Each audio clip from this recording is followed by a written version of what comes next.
Hey guys, Matt from Motorsports here. Today we've got an action-packed day. We've got a car coming in for a dyno tune. Farron's also doing a remote tune today. We've also got our new water outlet manifold for the Focus ST. We're going to be installing that on the Project ST, running some basic tests on it, make sure everything's good. And yeah, we'll be doing some videos on it as well. So pretty action-packed day.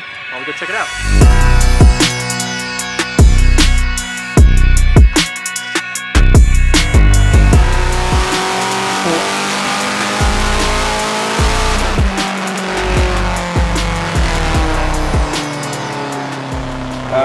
He's got knocked.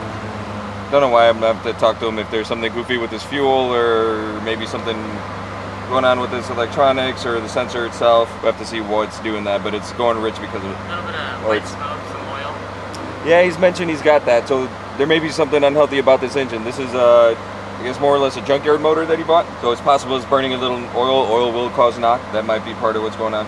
He'll probably end up, I guess, mid 300. Low to mid 300. So I've tuned this car before. He put a different engine in it because the other one was burning oil like crazy, and then he lost the motor. We should be pretty close right out the gate. It shouldn't be a very long process here.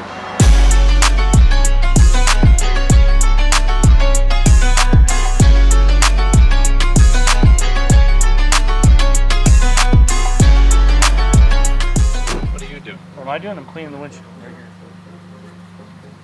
So I can just tape a sensor to it to check some temperature reading. So I've installed our water outlet manifold. It's a little hard to see because it's buried on these cars. What it does is it replaces the factory plastic piece, which is pretty prone to breaking.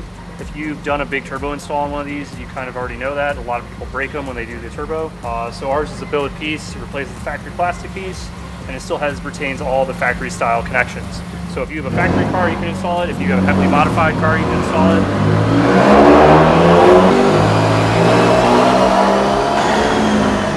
Get mad, I think the computer just turned off. I missed it by like a second and a half. It just turned off? Yeah, so I picked it up, I'm about to hit a button and I see the screen turn off.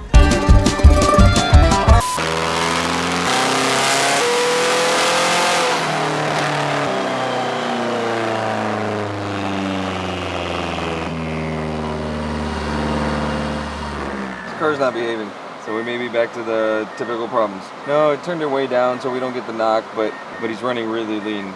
Yeah. Well outside of what it should be running with this intake. It's a pretty basic intake, it shouldn't be this far out.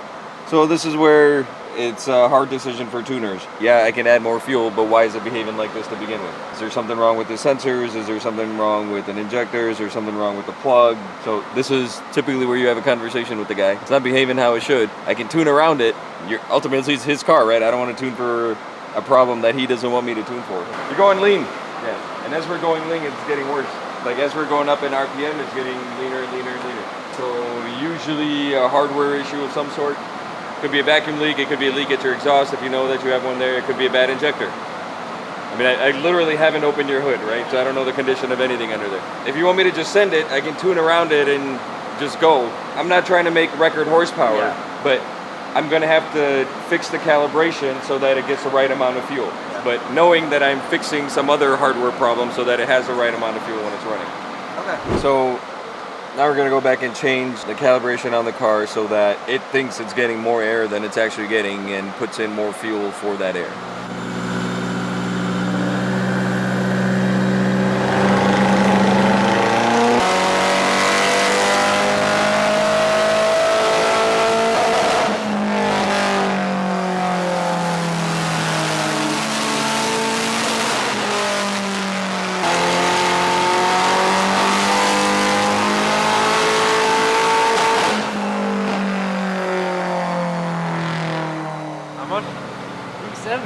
Looking fine, except Marcel's telling me it's kicking a bunch of oil back there. I'm getting different stories. Owner of the car said that, yeah, it puffs a little when you come back down to idle. And Marcel's telling me this thing's smoking a shit ton. So I don't know which one it is. Whoa. Whoa. I think that's turbo seals. Is that a shit ton or is that a little bit? I think it's in between. It's moderate. A few moments later. Fucking curse of the Speed 3 strikes again. Final map, just putting in like load limits, literally all I'm doing, not even changing how the fucking thing runs. Air it out. Now I have to flash a recovery tune, which air it out twice. finally flashed that, and we got to start from scratch with installing VersaTune again. Just lost like 35, 45 minutes doing fucking nothing, just because it's got to reinstall VersaTune from scratch. Thankfully, we recovered. Like, everything's good. The car will be fine, but for no damn reason.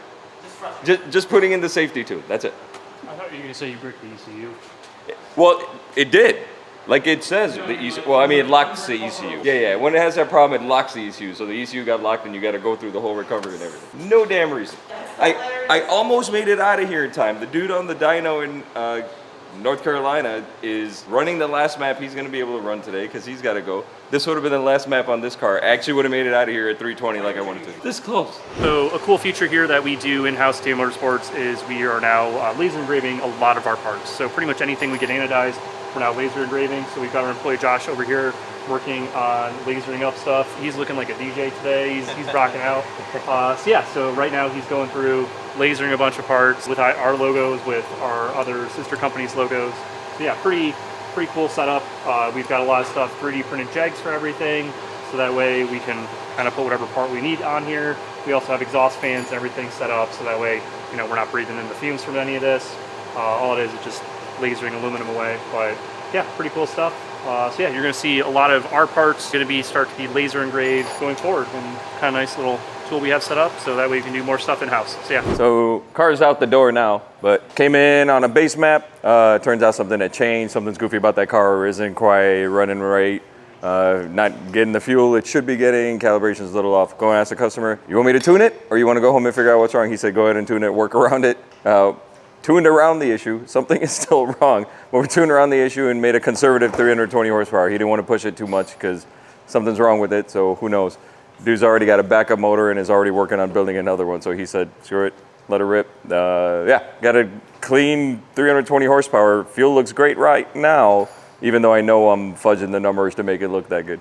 Oh, happy customer, ultimately a good day. Where's your microphone? I don't have a microphone on me. Where's your microphone? Does it matter that I don't have a microphone? That's stupid. He doesn't have a microphone. We always have microphones. Yeah, we always have microphones on us. Where's the microphone? I don't see a microphone. I don't know why you keep pointing at the camera like that. Where's the microphone? Stupid. He doesn't have a microphone. We always have microphones. Yeah, we always have microphones on us. Where's the microphone? I don't see a microphone. I don't know why you keep pointing at the camera like that. So yeah, we had a great day today. Farhan finished wrapping up the car on the dyno, as you can see over here. Made some good power. Fueling limited, so we can't really go too crazy with it. We also installed the water manifold on Project ST here, so that'll be coming out soon. We're excited about that. Overall, a good day. So yeah, for any of your tuning needs, any of your Mazdaspeed, Focus ST, Hyundai parts, now GR Corolla parts, check us out at DayMotorsports.com.